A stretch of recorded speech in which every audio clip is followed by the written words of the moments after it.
മുകളിൽ കാണുന്നത് ഞാൻ എഴുതിയ ബുക്ക് നമ്പർ 2 നിന്നുള്ള ഒരു ഭാഗമാണ്.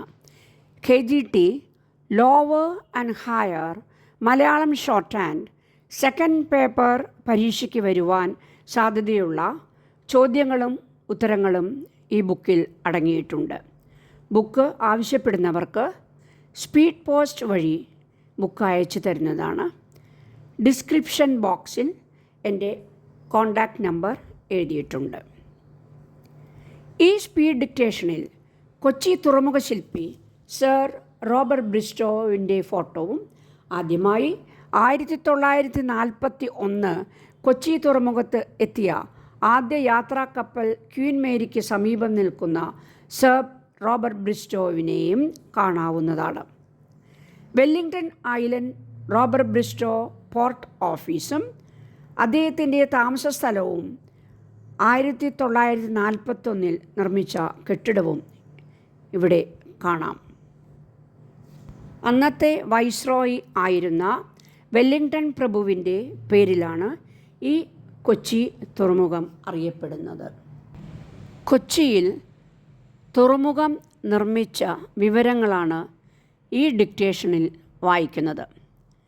തീരക്കടലിലെ മൺചിറ വെട്ടി കൊച്ചിയിലേക്ക് കപ്പൽ കൊണ്ടുവരാൻ സർ റോബർട്ട് ബ്രിസ്റ്റോ എന്ന പോർട്ട് എഞ്ചിനീയർ തുടക്കമിട്ടത് 100 വർഷം മുമ്പാണ്. ഒരു മണ്ണുമാന്തി കപ്പൽ നിർമ്മിക്കാനുള്ള കരാർ നൽകിക്കൊണ്ടായിരുന്നു അത് 1925 അടിത്തറയിട്ട കൊച്ചി തുറമുഖം ചരിത്രം അവിടെ നിന്ന് തുടങ്ങി. അതുവരെ ഒന്നായി കിടന്ന വൈപ്പിനെയും ഫോർട്ട് കൊച്ചിയെയും രണ്ടായി മുറിച്ച് 1341 പ്രളയജലമാണ്. കിഴക്കൻ മലവെള്ളം കടലിലേക്ക് ഒഴുകിയപ്പോൾ അതൊരു അഴിമുഖമായി. ആ പ്രളയത്തിൽ മറ്റൊന്നുകൂടി സംഭവിച്ചു.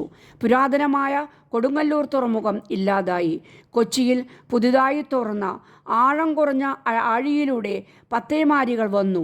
സുമാർ 5 കിലോമീറ്റർ അകലെ കടലിൽ നങ്കൂരമിട്ട് കിടക്കുന്ന കപ്പലിലേക്ക് പത്തേമാരികൾ ചരക്കെത്തിക്കും.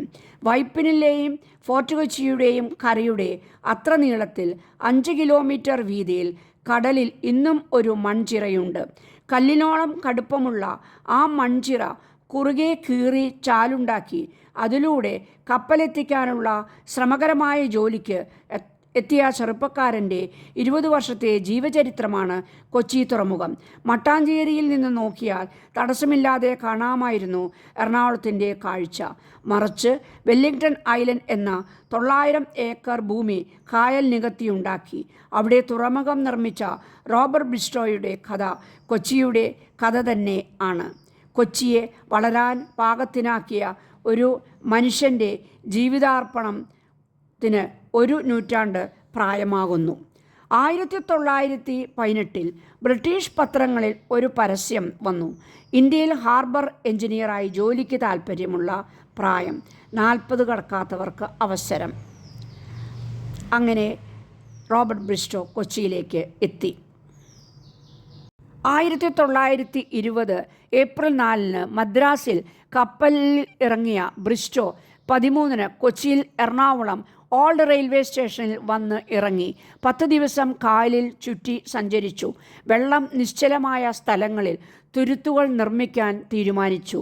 വൈപ്പിനിലെ മിലാക്രൂസ് എന്ന ഭാഗത്ത് ഒഴുക്കിൽ കരപൊട്ടി കടൽ അകത്തേക്ക് കയറിയത് ബ്രിസ്റ്റോ കണ്ടു. കൊച്ചി തുറമുഖത്തിനു വേണ്ടി ആദ്യം ചെയ്യേണ്ടത് വൈപ്പിൻകര സംരക്ഷിക്കുകയാണെന്ന് മനസ്സിലായി. 1-ാം ലോകമഹായുദ്ധത്തിൻ്റെ ഓർമ്മകളും 2ാമതൊരു ലോക യുദ്ധത്തിന് സാഹചര്യങ്ങൾ ഉരുണ്ടുകൂടുന്നതും ലോർഡ് വെല്ലിംഗ്ടണിൽ മനസ്സിൽ ഉണ്ടായിരുന്നു. ബ്രിട്ടനും ഓസ്ട്രേലിയയും തമ്മിൽ നേരെ ഒരു വര വരച്ചാൽ അതിനോട് ഏറ്റവും ചേർന്നു വരുന്ന തുറമുഖമാണ് കൊച്ചി. വെല്ലിംഗ്ടൺ പ്രഭുവിൻ്റെ കൊച്ചിയിലെ താൽപ്പര്യം ഇതായിരുന്നു.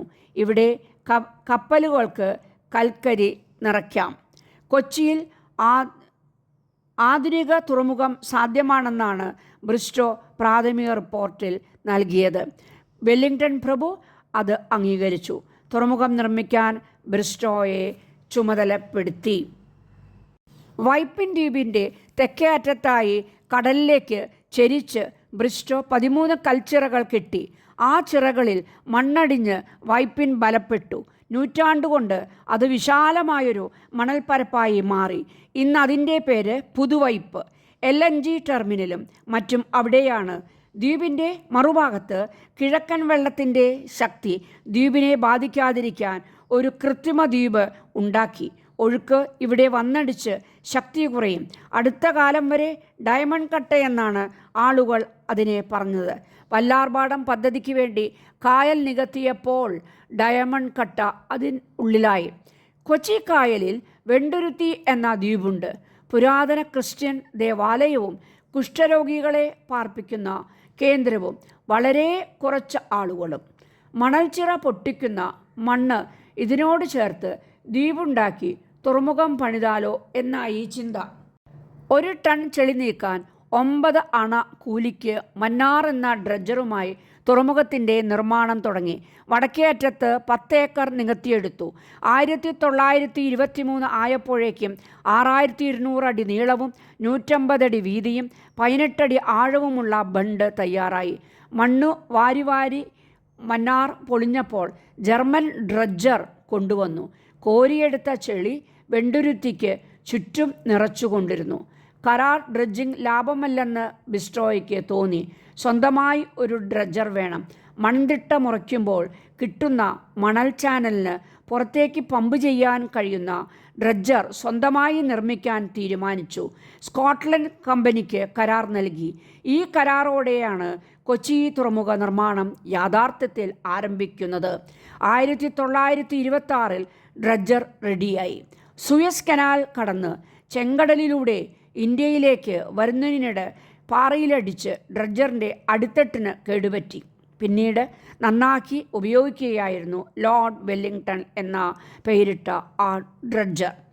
1979 ഫെബ്രുവരി 21 ജോലിക്കിടെ മുങ്ങിപ്പോകും വരെ വിശ്രമമില്ലാതെ ഡ്രഡ്ജർ ജോലി ചെയ്തു. ബ്രിസ്റ്റോവിനെ സംബന്ധിച്ചോളം 13 എന്ന അക്കം വളരെ അടുപ്പമുള്ള നമ്പറാണ്. 13 അദ്ദേഹത്തെ സംബന്ധിച്ച് വെറുമൊരു സംഖ്യയല്ല. 1880 ഡിസംബർ 13 ജനനം. കൊച്ചിയിൽ വന്നിറങ്ങിയത് 1920 ഏപ്രിൽ 13. കൊച്ചിയിൽ നിന്ന് തിരികെ പോയത് 1941 മാർച്ച് 13. 1925 റോബർട്ട് ബ്രിസ്റ്റോ ജെർട്രൂഡിനെ ഭാര്യയാക്കി. പണി കഴിപ്പിച്ച മലബാർ ഹോട്ടലിൽ 13 ആയിരുന്നു ബ്രിസ്റ്റോയിൻ്റെ ഇഷ്ടം മുറി. അതുകൊണ്ട് 13 നമ്പർ അദ്ദേഹത്തെ സംബന്ധിച്ചോളം വളരെ അടുത്ത ഒരു നമ്പറാണ്. വെണ്ടുരുത്തി പാലം, മട്ടാഞ്ചേരി പാലം തുറമുഖത്തേക്ക് railway line, harbour terminus, Kochi തുറമുഖത്തിൻ്റെ വികസനത്തിന് വേണ്ടതെല്ലാം പൂർത്തിയാക്കിയിരുന്നു ബ്രിസ്റ്റോയിൻ്റെ മടക്കം. 1936 ഓഗസ്റ്റ് 1 രാജ്യത്തെ 5ാമത് മേജർ തുറമുഖമായി കൊച്ചിയെ പ്രഖ്യാപിച്ചു.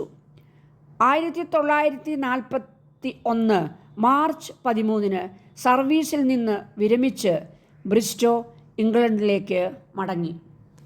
ഇന്നത്തെ എറണാകുളം വാര്യം റോഡിൽ കാണുന്ന lotus club sir Robert Bristow അദ്ദേഹത്തിൻ്റെ പത്നി ജെർട്രൂഡിന് വേണ്ടി പണി കഴിപ്പിച്ചതാണ്.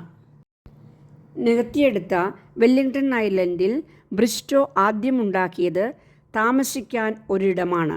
മനോഹരമായ ആ കെട്ടിടമായിരുന്നു പോർട്ടിൻ്റെ ആദ്യ ഓഫീസ്.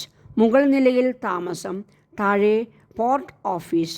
ആ കെട്ടിടം ഇന്നും വെല്ലിംഗ്ടൺ ഐലൻഡിൽ പള്ളികൾ, അമ്പലങ്ങൾ, വിമാനത്താവളം, റെയിൽവേ സ്റ്റേഷൻ, സ്കൂളുകൾ, ആസ്പത്രികൾ, ശ്മശാനം, താമസിക്കാൻ ക്വാർട്ടേഴ്സ്, പൂന്തോട്ടം എല്ലാം അദ്ദേഹം നിർമ്മിച്ചു. ജോലിയെല്ലാം പൂർത്തിയാക്കി ഇംഗ്ലണ്ടിലേക്ക് മടങ്ങി. 1966 സെപ്റ്റംബറിൽ റോബർട്ട് ബ്രിസ്റ്റോ അന്തരിച്ചു.